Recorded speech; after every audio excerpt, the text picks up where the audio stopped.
में YouTube channel पर आप सभी का बहुत बहुत स्वागत है। उत्तर प्रदेश से एक बड़ी अपडेट, अच्छी खबर आ रही है निकलकर। उत्तर प्रदेश सरकारी शिक्षक भर्ती 2024 रिक्रूटमेंट रूल्स जारी कर दिए गए। इसमें जो है ना, प्राथमिक शिक्षक से लेकर लेक्चरर, पीजीटी और प्रधानाध्यापक तक के जितने भी हैं सभी के लिए रूल्स लिखे हुए हैं। बड़े चेंजेस भी हैं, बड़े बदलाव देखने को मिल रहे हैं। उत्तर प्रदेश, अभी आप एक चीज ध्यान देंगे कि पहले नियमावली रिक्रूटमेंट रूल्स आते हैं और उसके बाद जो है ना भर्ती विज्ञापन जारी होते हैं और ऑनलाइन एप्लीकेशन पोर्टल जो है जारी कर दी जाती है। तो फिलहाल तो इलेक्शंस शुरू हो जाएंगे, इसके पहले नियमावली आगे, इलेक्शंस के बाद आपको जून मंथ के बाद कभी भी, मई में तो आपको इलेक्शंस का ही रहेगा, तो जून मंथ से आगे कभी भी आपको विज्ञापन देखने को मिल सकते हैं। सुपर टेट का भी हो सकता है और या फिर डायरेक्ट जो है विज्ञापन देखने को मिलेगा। सबसे पहले तो उत्तर प्रदेश शिक्षा सेवा चयन आयोग ने कार्यभार संभाला और दूसरा स्टेप जो है ना, अब नियमावली देखने को मिल रही है। तो जो हाइलाइट्स है सिर्फ हम वही समझेंगे, कहां पर चेंजेस देखने को मिल रहे हैं वो हम समझते हैं इसमें वीडियो में। 12 पेजेस की नियमावली है, एडवर्टीजमेंट नहीं, नियमावली है, जिसमें कि जो खास चीजें हैं वही देख लेते हैं हम। हालांकि इसमें लिखा है सहायता प्राप्त माध्यमिक विद्यालय, लेकिन इसमें सभी के लिए है पीआरटी, टीजीटी, पीजीटी, लेक्चरर और प्राध्यापक, सभी के लिए नियम लिखे हुए हैं। अध्यापकों की भर्ती और सेवा शर्तें नियमावली 2024 प्रारूप नियमावली। अब इसमें कई सारी ऐसी चीजें जो समझना अभी फिलहाल जरूरी नहीं है, जैसे एब्रिविएशन है, मतलब संक्षिप्त नाम और प्रारंभ, तो इनका परिभाषाएं वगैरह लिखी हुई हैं, ये समझना इतना जरूरी नहीं, हम बाद में भी देख लेते हैं। तो जो भर्ती, हाँ, कैसे भर्ती की जाएगी, तो सबसे पहले है कि अगर इंटर कॉलेज का प्रधानाचार्य या हाई स्कूल के प्रधानाध्यापक प्रिंसिपल पोस्ट के लिए 100% जो है ना डायरेक्ट रिक्रूटमेंट, जो मतलब विज्ञापन जारी होंगे ना, 100% सीट जो है विज्ञापन जारी करके भरे जाएंगे। तो 100% मतलब जैसे कि क्या होता है, जब भी विज्ञापन जारी होते हैं उसके पहले आंकड़े कलेक्ट किए जाते हैं ऑल ओवर उत्तर प्रदेश में। जो भी सहायता प्राप्त स्कूल है जहां भर्ती होनी है, उनसे पहले डेटा कलेक्शन होगा, कहाँ कहाँ खाली सीट है। तो जितने भी खाली सीट है ना, सभी डायरेक्ट रिक्रूटमेंट विज्ञापन जारी करके भरे जाएंगे। प्रवक्ता श्रेणी लेक्चरर के लिए 50%, जितने भी सपोज 4000 सीट खाली है, 4000 पद खाली मिलते हैं, तो उसमें 2000 जो है ना डायरेक्ट रिक्रूटमेंट से भरे जाएंगे। जो विज्ञापन जारी होंगे उनसे आधे सीट भरे जाएंगे और आधे किसी और माध्यम से, जिससे हमको लेना देना फिलहाल नहीं है। प्रशिक्षित स्नातक श्रेणी के अध्यापक, टीजीटी, ट्रेन्ड ग्रेजुएट टीचर के लिए 100% जो है ना भर्ती विज्ञापन जारी होंगे उससे भरे जाएंगे। तो जितने भी खाली पद होंगे वो सभी डायरेक्ट रिक्रूटमेंट से भरे जाएंगे, मतलब विज्ञापन जारी होंगे और फिर भरे जाएंगे। और प्राथमिक खंड के अध्यापक, पीआरटी के लिए भी 100% जहां भी पद खाली होंगे वो सभी डायरेक्ट रिक्रूटमेंट से भरे जाएंगे, मतलब विज्ञापन जारी होंगे और उसमें जो कैंडिडेट अप्लाई करेंगे उससे। आरक्षण, जैसा आप सभी को पता है कि उत्तर प्रदेश में बिल्कुल सभी राज्यों के कैंडिडेट अलाउ किए जाते हैं। किसी भी राज्य से आप बिलोंग करते हैं, अगर आप eligibility criteria, age criteria meet करते हैं तो अप्लाई कर पाते हैं। लेकिन आरक्षण जब भी किसी स्टेट से एडवर्टीजमेंट आए, विज्ञापन आए, तो उसी राज्य के रिजर्व कैटेगरी को आरक्षण मिलता है। बाहरी राज्य के जो रिजर्व कैटेगरी होते हैं वो जनरल में आवेदन कर पाते हैं। ये हमेशा सभी जगह सेम रहता है। राष्ट्रीयता नहीं, इतना भारत का नागरिक होना या तिब्बती शरणार्थी, ये सारी जो चीजें हैं ना, ये पहले भी रहती हैं और अभी भी हैं।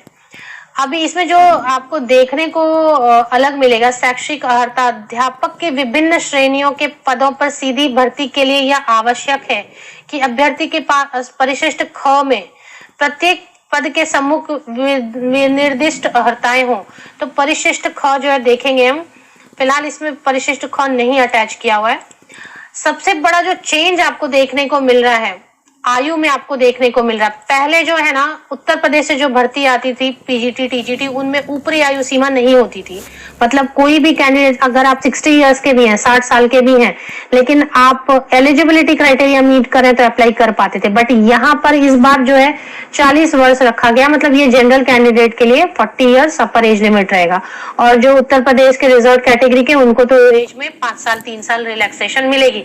लेकिन कहाँ पहले 60 इयर्स तक के कैंडिडेट अप्लाई कर पाते थे। नो अपर एज लिमिट, मतलब 60 साल तक के कैंडिडेट अप्लाई कर लेते थे, उसको सीधे घटा के 40 कर दिया, मतलब -20 इयर्स। अभी बहुत सारे कैंडिडेट का एज लिमिट जो है ना क्रॉस हो जाता है कंपटीशन की, क्योंकि बीच में तो पेंडेमिक भी आया, और जो एज की कैलकुलेशन होगी वो 1 जुलाई से होगी। तो ये एक बड़ा झटका है, 40 इयर्स की अपर एज लिमिट रखना जो है ना, ये एक बड़ा झटका समझा जा सकता है, क्योंकि पहले ऊपरी आयु सीमा नहीं होती ही नहीं थी, तो कोई भी अप्लाई कर पाते थे, उसको घटा के 40 कर दिया गया। तो ये एक बड़ा बदलाव आपको देखने। बालिका संस्था में किसी पुरुष अभ्यर्थी की नियुक्ति पर रोक, ये पहले भी होता था, जो बालिका वर्ग होता था उसमें सिर्फ महिलाएं ही आवेदन करती थी, ये पहले भी था, इसमें कुछ चेंज नहीं है। इसके बाद जो आपको थोड़ा सा चेंज देखने को मिलेगा, उसमें जो सिलेक्शन क्राइटेरिया है उसमें थोड़ा चेंज है, वो देख लेते हैं। वेतनमान दिया हुआ, वेतनमान प्राइमरी टीचर सीरियल नंबर 5 पे प्राइमरी टीचर के लिए आप देखेंगे जैसा वेतनमान रहता है वही है, 35,400 की बेसिक पे से स्टार्ट करेंगे, जिसमें कि आराम से 52,000 सैलरी बनेगी। ट्रेन ग्रेजुएट टीचर के लिए लेवल 7, अभी जो 7 CPC चल रहा है, 44,900 की बेसिक पे है, तो आराम से आपको 58,000 58,000 तक सैलरी बनेगी, या 60,000 तक। और प्रवक्ता मतलब लेक्चरर या पोस्ट ग्रेजुएट टीचर के लिए 47,600 मतलब 62,000 सैलरी इनिशियल स्टार्टिंग सैलरी बनेगी। इसी तरीके से प्रधानाध्यापक के लिए और इनके लिए भी है। अब एक चीज जो है ना, 12 पेजेस की नियमावली, जिसमें पेज नंबर 6 पर अगर आप ध्यान देंगे, अगर आपके पास है ये, या मैं इसे शेयर कर दूंगी टेलीग्राम चैनल वगैरह पे। आयोग प्रवक्ता प्रशिक्षित स्नातक शिक्षक एवं माध्यमिक विद्यालयों से प्राथमिक विद्यालय मतलब PRT, TGT और लेक्चरर या पोस्ट ग्रेजुएट टीचर PGT, सभी के लिए जो है ना शिक्षण हेतु प्राथमिक विद्या अध्यापक के पद के संबंध में लिखित परीक्षा, तो केवल जो ना रिटन एग्जामिनेशन होगा। पहले पोस्ट ग्रेजुएट टीचर के लिए रिटन प्लस इंटरव्यू भी होता था, बट इस बार जैसा लग रहा है कि जैसा यहाँ से क्लियर हो रहा है कि सिर्फ रिटन एग्जाम होगा, इंटरव्यूज नहीं होंगे। अभ्यर्थियों की एक सूची तैयार करेगा जो इस संबंध में आयोग द्वारा निर्धारित मानक तक पहुंच सके हो। तो मतलब इसी के बेसिस पर रिटन एग्जाम, लिखित परीक्षा के बेसिस पर एक सूची तैयार करेगा, जो भी वो रखेंगे कट ऑफ मार्क्स वगैरह जो भी आएगा उसके हिसाब से। तो सिर्फ रिटन एग्जाम होगा कोई भी तीनों के लिए, PRT, TGT, PGT post graduate teacher तक के लिए।